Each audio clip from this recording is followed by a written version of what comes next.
Right, g'day again. Well, as you can see, we've got all this set up now for spraying. As I mentioned before, 22 separate pieces. 20 on your bike, I suppose. I've got 2 extra pieces being these wind deflectors. These go between the fairing and the mirrors. That's I haven't tested them yet, but yeah, hopefully it's going to deflect the wind away from my hands. Right, so everything's been rubbed or basically scuffed over.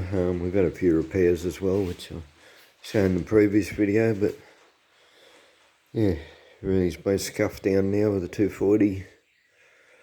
And it's been thoroughly washed. I do the washing with Windex and bother with wax and grease removers and things like that. If something's greasy, I'll wash it with petrol first, or thinners, or both. And then I'll wash it with a detergent of some kind. But yeah, I always do a finish wash, especially after I've rubbed everything with a Windex. And I do that because it works. It doesn't leave any residue of any kind. It gets rid of any sort of minor grease like oil. Like just touch them with your hands, you leave a tiny bit of oil out of your skin. So yeah, that cleans it up and does well. As you can see, I've bent up metal brackets. So I've got this board's screwed to these tree stumps. And then I've made up brackets to hold these. The reason being, like mostly so they don't fall off, but you need, like these things, you need to go most of the way around it. I mean, it doesn't matter if we don't get too much paint in here where it bolts on, but you want it around. Oh, sorry, looking at the job, not looking where the camera's pointed. You want it under all these edges. So if you just spray the face and you put it on, you might still see a white edge underneath. So yeah, got to sort of get all the way around it under these edges. Same in here. You've got to have enough room to get the underside of the edge, get paint on the underside of the edge. And in here, you want paint, at least an inch or two in around these, because your mirror doesn't, actually meet the edge of it. So, you can see in past the mirror to a certain extent. So, you've got to get paint in there. And as you see the screw hole in this. Got this one screwed down to the board. And again, because I've got to get under the underside, get all these underside bits done. And then bits like this. That's just the screw so I can't fall off. Same with these. And these lighter, smaller bits, you start blowing them with the air or you bump the board, they're just going to fall off. And if that falls off during or immediately after the paint, it's going to take you more time to fix it up again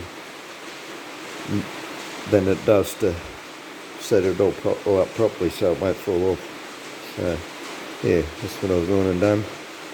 The bigger bits are sort of fairly stable. I haven't done that with all of these.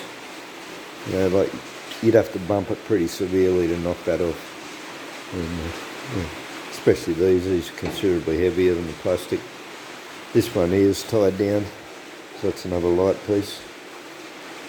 And you see there's still a few drops of water on it. I can't do anything just yet.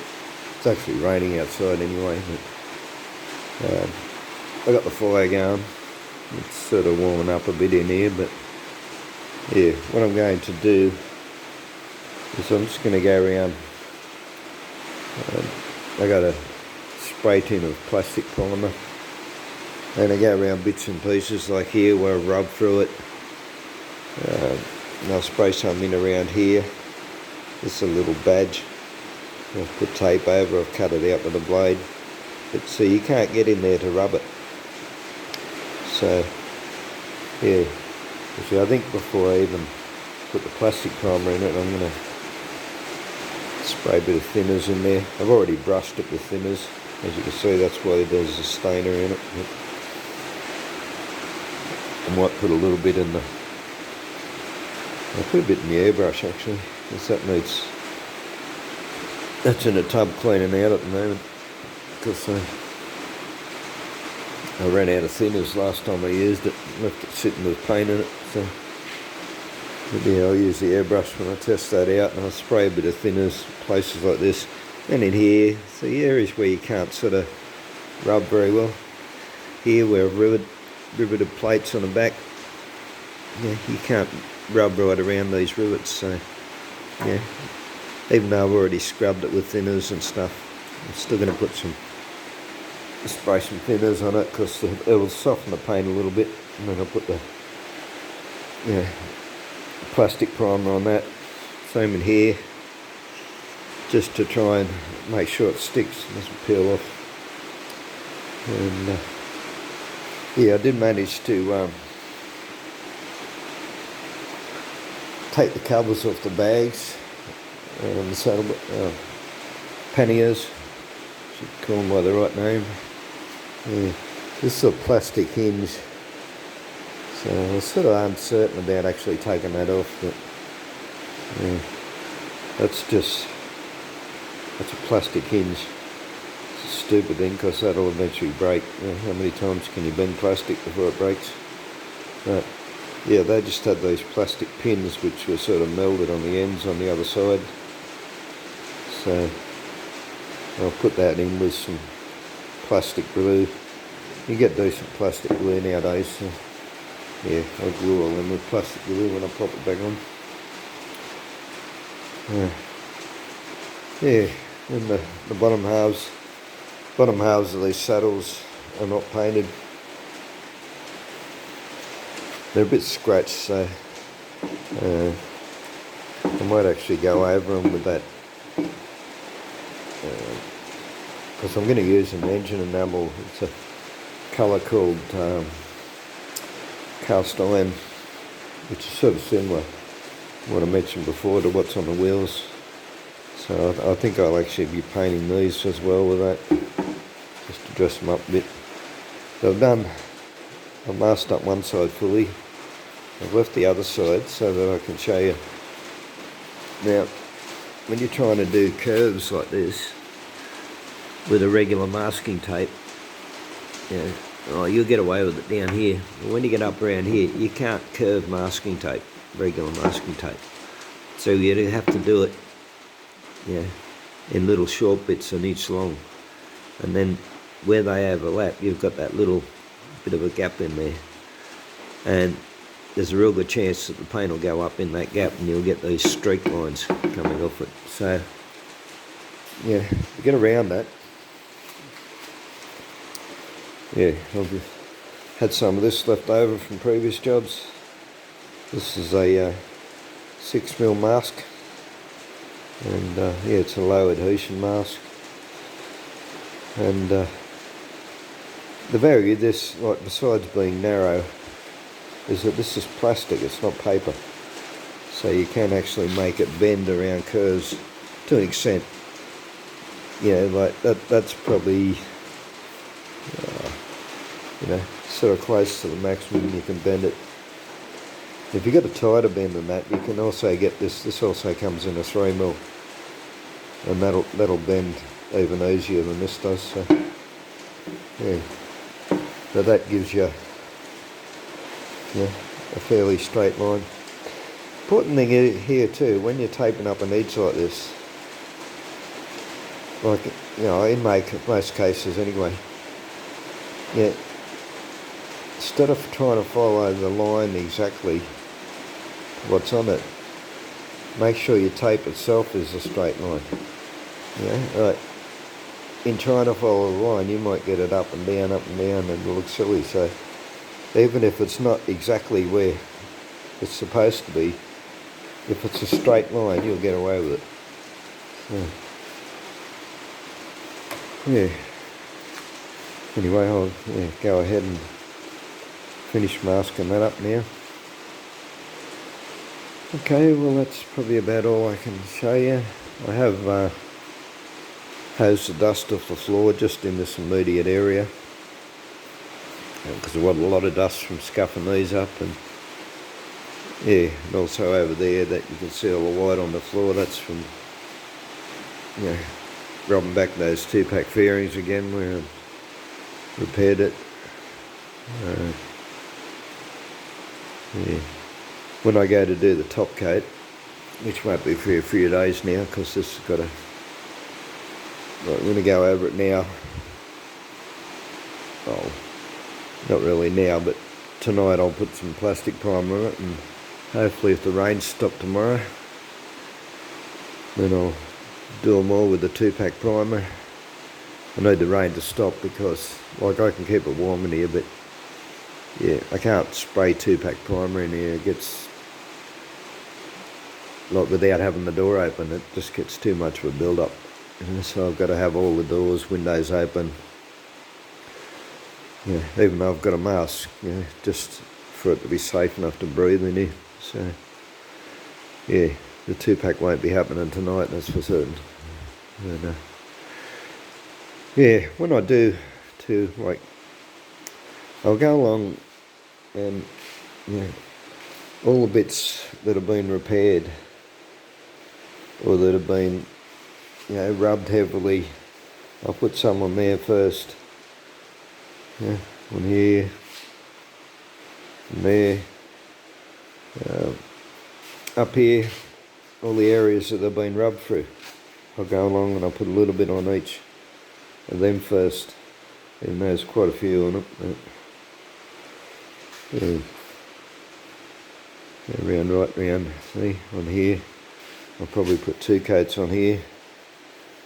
It's still a little bit rough actually, so hopefully I can fill that. And here, there, these things I just put an extra coat on all of these things. So. But yeah, as I said, I'll go around and I'll just touch up all them areas first. I'll do them twice actually, just to make sure I've got plenty of thickness so that I don't